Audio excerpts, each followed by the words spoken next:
Olá, meus amados irmãos, amigos que me ouvem nesta oportunidade, que a graça e a paz do Senhor esteja com você.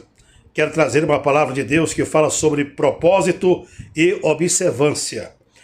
1 Samuel, capítulo 16, versículo 7, vai nos dizer que Deus não vê como o homem vê, porque Deus vê o aparente, o externo, e Deus vê o coração.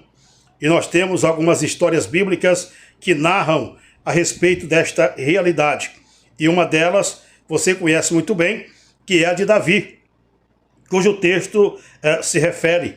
Ele que tinha muitos irmãos, homens de guerra, homens valentes, de grande estatura, homens bonitos, não é? Colossais, mas que Deus não olhava para aquela beleza externa e nem para aquela força externa, porque Deus, o poderoso para ele, é aquele que é forte espiritualmente. Aqueles homens eram bonitos, eram homens de guerra, mas eram secos, eram carnais. Davi era um jovem desprezado e rejeitado pelo próprio pai, que estava lá no meio do capinzal, cuidando das ovelhas. Mas Deus sabia que ali onde ele estava no momento em que cuidava das ovelhas, aproveitava para adorar a Deus, para compor louvores ao nome de Deus, para fazer orações a Deus. E é isso que Deus observa no homem.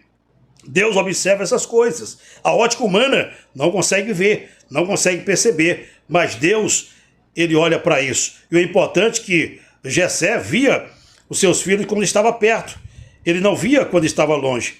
E aquele que estava longe, que mais se aproximava de Deus, era Davi. Por isso, na hora certa, quando Israel clamava por um rei de verdade, Deus não escolheu os seus irmãos, escolheu a ele, mesmo sendo o menor da sua casa, porque Deus não vê como vê o homem.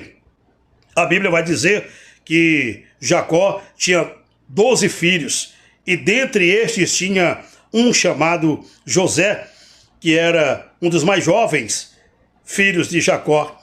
Aqueles homens, seus irmãos, eram homens feitos, robustos, homens experientes, mas que não tinham também a intimidade com Deus que tinha José. Apesar de ser um jovem tenro, muito jovem, mas buscava a Deus, se aproximava de Deus. É tal que a Bíblia diz que ele tinha visões. E as visões de Deus, elas não vêm de qualquer maneira. Então, enquanto aqueles irmãos de José estavam aí pelos campos, caçando, matando a caça, procurando